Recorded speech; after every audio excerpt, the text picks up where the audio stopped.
carreras y trabajo en el Centro de Arqueología Subacuática del Instituto Andaluz de Patrimonio Histórico. Me formé como arqueóloga en los años 90 y desde 2008 estoy en el área de investigación y de intervención. En cuanto a nuestras investigaciones, uno de los elementos que más nos interesan son las ánforas, porque son los contenedores que han transportado una gran diversidad de productos, pero que ahora para nosotros están llenas de valor histórico.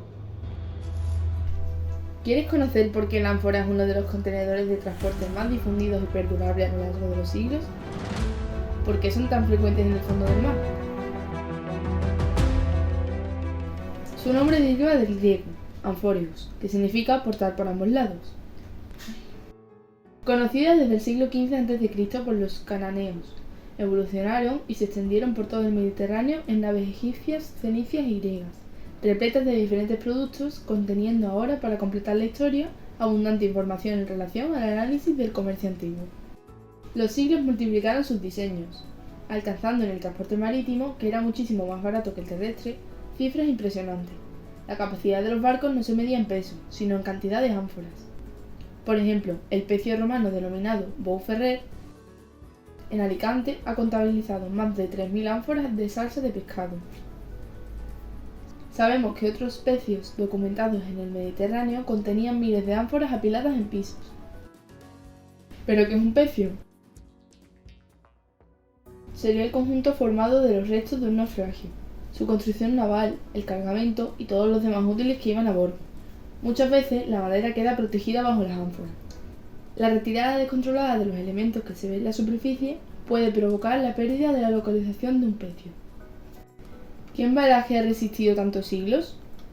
El ánfora es el resultado de una obra de ingeniería que pretendía crear el mejor sistema de embalaje para transporte de líquidos y otros productos realmente difíciles de mover. Sabemos que su durabilidad es milenaria, pero además otras cualidades como envase casi la llevan a alcanzar la categoría de inmejorable. Le aplicamos algunas de estas propiedades. Resulta económica, se elabora con recursos naturales, la arcilla, un material muy barato. Su producción es relativamente rápida para manos expertas. Sin embargo, el proceso de fabricación de una ánfora, como por ejemplo la Dressel 20, llegaba a varias semanas, porque era necesario hacerlo en varias etapas. Primero el cuerpo esférico, con la base hacia arriba, y luego se añadía la campana superior con su cuello y su boca, las asas. Se espatulaba para cerrar los poros y ya terminaba.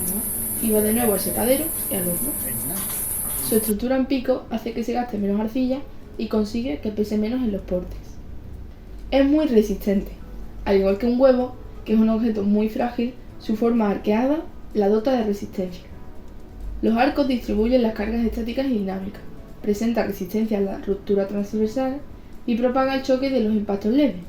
Además, su grueso pivote aporta más resistencia, así como los desengrasantes añadidos a las pastas.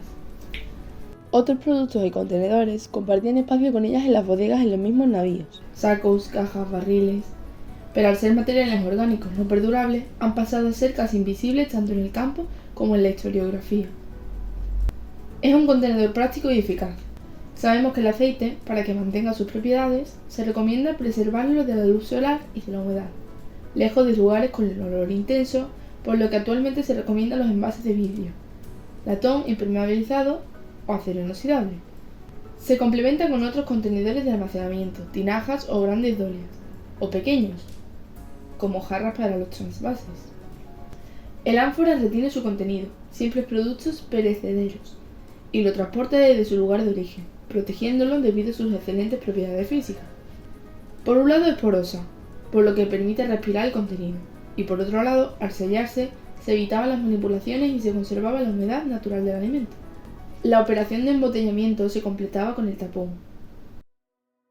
Luego se añadía sobre ella una espesa capa de mortero de cal, que además tenía la propiedad de preservar el alimento, y al que estampaban frecuentemente un sello de seguridad para asegurar que las ánforas no se abrieran ni sin autorización de su propietario. Su forma resulta ergonómica y utilitaria. Permite que lo cargue al hombro una sola persona, ya que sus curvas se adaptan a la forma del cuerpo, sobre el hombro o la espalda, o entre dos atadas a un poste. Su base puntiaguda facilitaba la maniobra balanceándola y girándola, como una peonza. Sus fuertes asas ayudaban a la carga y descarga. Se entierran en la arena o se apilan unas sobre otras apoyadas en la pared o en soportes de madera. Pero el motivo principal para esa base puntiaguda y su forma es su transporte en barco. Hablamos de ciencia y principios físicos, equilibrio, empuje o flotabilidad. Son fuerzas que actúan en el barco. El mayor peligro, las coras. La inclinación de la embarcación por efecto del viento o por la desigualdad de distribución de peso a bordo por un desplazamiento de la carga, agua circulando por la bodega, puede llevar al naufragio.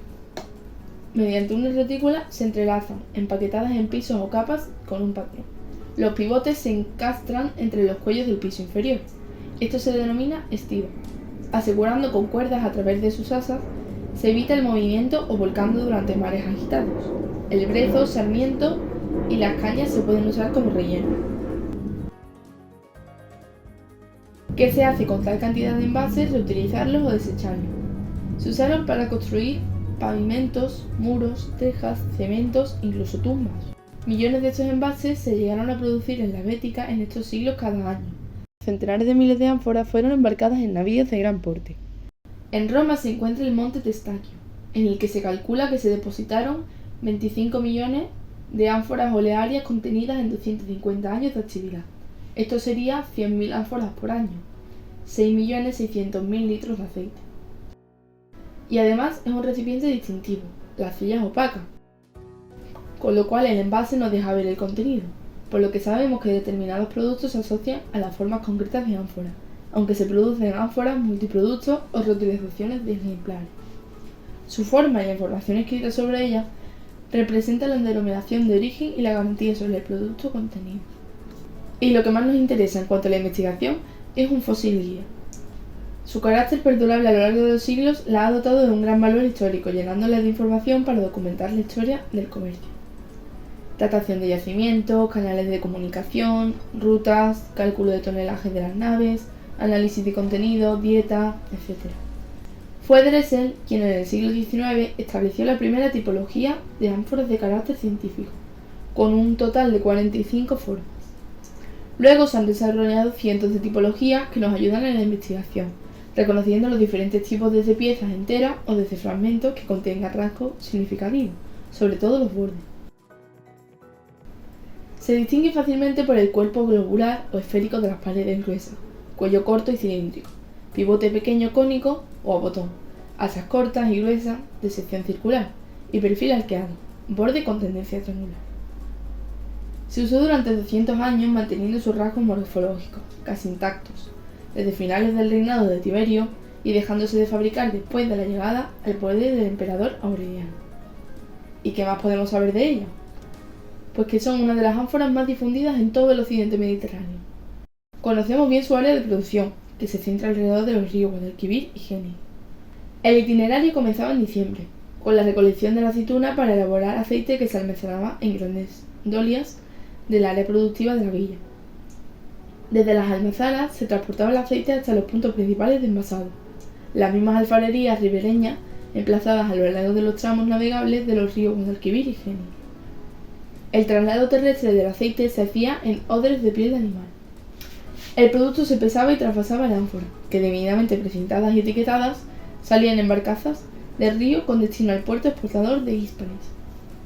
Las ánforas están frecuentemente selladas, dándonos información como una etiqueta.